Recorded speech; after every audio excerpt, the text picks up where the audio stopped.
Em nosso tema de hoje, vamos falar sobre crescimento espiritual dos filhos. Introdução. A família é a primeira dimensão com que o ser humano tem contato neste planeta.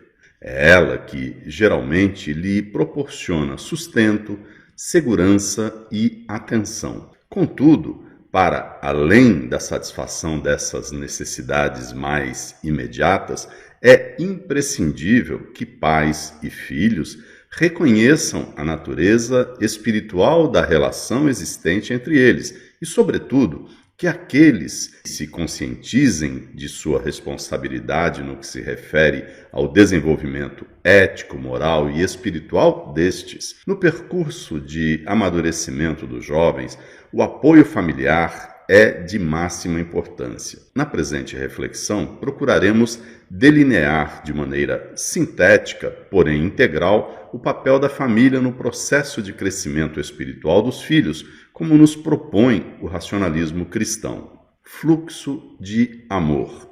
A intenção de tratar do valor da família no itinerário de crescimento espiritual dos jovens não foi aqui posta com o intuito de reproduzir clichês, mas de reafirmar que a relação entre pais e filhos não é comum, banal, simples, mas bastante complexa e, por vezes, dramática, ligando-se aos desafios da experiência humana e implicando, além de reciprocidade, amor sincero, aquela espécie de amor que não se mede com escala dos interesses materiais. O amor parental deve influir sobre o amor filial e vice-versa. O amor dos filhos não pode deixar de impactar o amor dos pais. Saliente-se, por oportuno, que a relação familiar é marcada pela abnegação e esta, por seu turno, exige renúncia. São essas virtudes, abnegação e renúncia, as colunas mestras de toda a relação de amor sincero.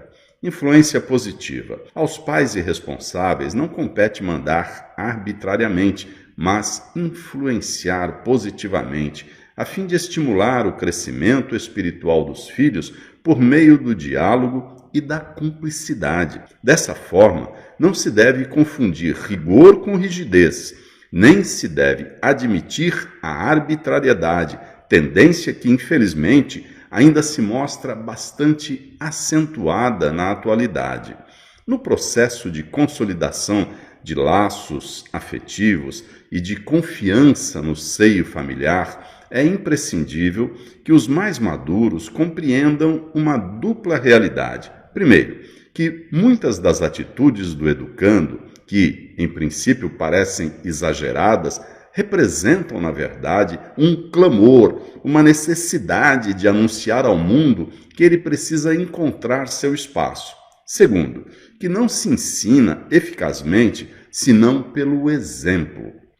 Atualização. Muitos pais e responsáveis, levados por compreensível preocupação em relação à formação dos filhos, fixam-se à ideia de que tudo o que está na internet ou na mídia é inadequado e ruim. É imprescindível desconstruir a ideia de que as múltiplas possibilidades de informação são essencialmente inapropriadas. Com certeza, o que além de inapropriado, é pernicioso, é a indisciplina, o desamor, a ausência de diálogo, a falta de senso de prioridade e, sobretudo, a ausência em casa de exemplos que permitam às crianças e aos jovens absorver os conteúdos realmente interessantes, educativos, instrutivos e edificantes de que necessitam para formar o caráter e desenvolver os atributos e faculdades espirituais.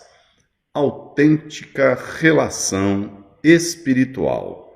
Os que, direta ou indiretamente, atacam a família caracterizam-se menos pelas ideias maléficas e mesquinhas que alimentam do que pela impossibilidade de conceber e aceitar que haja entre pais e filhos uma autêntica relação espiritual que transcende a laços consanguíneos ou legais.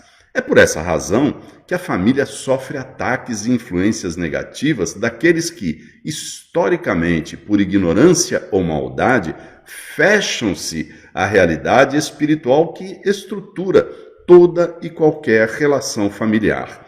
Não haja dúvida, o maior inimigo das famílias é o desconhecimento sobre a transcendência e seu melhor escudo, o esclarecimento espiritual. Grandeza moral e equilíbrio.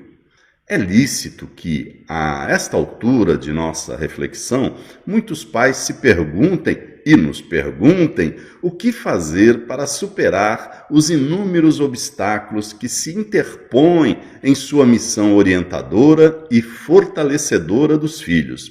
Meus amigos, é o amor que vocês nutrem por seus filhos que veiculará respostas às questões que se lhes apresentem, permitindo-lhes superar muitas dificuldades. Alimentando-se diariamente desse amor e fortalecendo-se com ele, vocês serão capazes de alcançar o equilíbrio e a grandeza moral, tornando-se uma referência, um porto seguro para os que estão sob seus cuidados, quando estes se acharem eventualmente perdidos por conta dos delicados e complexos desafios que a vida continuamente nos apresenta. Conclusão. De acordo com os princípios racionalistas cristãos que defendemos e divulgamos, nosso objetivo consistiu, ao longo desta reflexão, em tornar acessíveis a pais e filhos alguns importantes subsídios da visão integradora da espiritualidade, que constituirão para ambos um diferencial na edificação de uma vida feliz. Temos dito diversas vezes que defendemos uma educação de qualidade e o constante aprimoramento intelectual das crianças e jovens. Contudo, quando se negligencia com o aspecto espiritual no processo de aquisição de conhecimentos e informação, a formação será sempre precária e os educandos perderão em qualidade de vida e bem-estar. Portanto, não nos cansaremos de anunciar que a transmissão cotidiana dos valores da espiritualidade pelos pais permitirá aos filhos acelerar os passos na caminhada do aprimoramento espiritual que conduz à felicidade e ao bem-estar. Muito obrigado.